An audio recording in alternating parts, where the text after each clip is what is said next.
kahapon ng mga alas 3, natanggap ng aming local COMELEC yung po mismo naging kasagutan, whether bakit doon pinadala, doon pinareceive, o bakit hindi sa main, it doesn't matter anymore. Well, ang importante, sumagot siya. Natanggap ng opisina ng Commission on Elections sa Pasig City pasado alas 3 kahapon ang sagot ni Congressional Candidate Attorney Christian Sia sa show cause order ng COMELEC. Kaugnay ito sa kanyang single mom joke sa isang campaign sortie. Sabi ni Attorney Sia, hindi nito layo na i-discriminate, maliitin o iharas ang mga babaeng solo parent o kaya ay pagkaitan sila ng karapatan at kalayaan. Ang kampanya ay paraan anya nito ng pakikipag-usap sa kanyang mga nasasakupan at bagamat ang kanyang mga salita ay tila nakakasakit o matapang, sakop o bahagi anya ito ng kanyang freedom of speech o kalayaan sa pananalita. Ayon naman kay COMELEC Chairman George Erwin Garcia, inaasahan na nila na ganun ang magiging sagot ni Sia. Pero paliwanag ng COMELEC, hindi absolute o ganap ang kalayaang ito kundi may limitasyon. Hindi lahat ng karapatan, kahit po sa pamamahayag, kahit sa pagsasalita, kahit sa pag-iisip, kahit sa pananampalataya ay absolute. Lalo na kung ito ay makakasakit din sa karapatan ng iba at mas nakararami.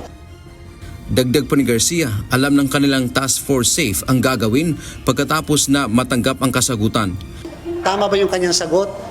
Kontento ba ang Task Force sa kanyang sagot? At ano ang susunod na hakbang ng Task Force namin? Kalimutan na lang ba ang nangyari? Total, nag-apologize na, nag-sorry na, at may sagot na naman, o magpapail ba kami ng formal na kaso?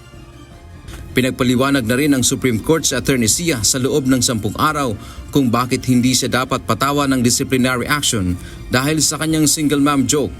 Isang formal na reklamo ang natanggap ng Korte Suprema na humihiling na imbestigahan si Sia dahil may kapangyarihan ang SC na disiplinahin ang isang abogado bunsod sa maling asal nito. The Supreme Court ordered Attorney Sia to show cause within a non-extendable period of 10 days from receipt of notice, while no disciplinary action should be taken against him.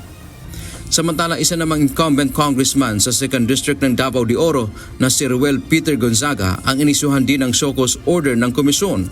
Pinagpaliwanag ito ng COMELEC dahil sa mga bastos at mahahalay na pahayag. Mga paggamit ng mga salitang hindi naman po nararapat sa entablado o nararapat sa harapan ng napakadaming tao.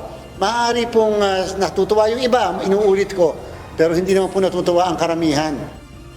3 araw din ang ibinigay ng COMELEC kay Gonzaga para magpaliwanag hinggil sa kanyang naging mga aksyon at kung bakit hindi siya dapat kasuhan ng election offense at disqualification.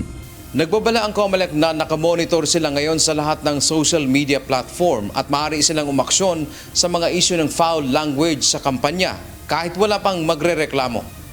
Tiniyak naman ng COMELEC seryoso sila at mayroon silang sasampulan sa mga susunod na araw na mahaharap sa formal na reklamo o kaso. Dante Amento, UNTV, News and Rescue. Diyos ang aming sandigan, serbisyo publiko, ang aming pinahahalagahan.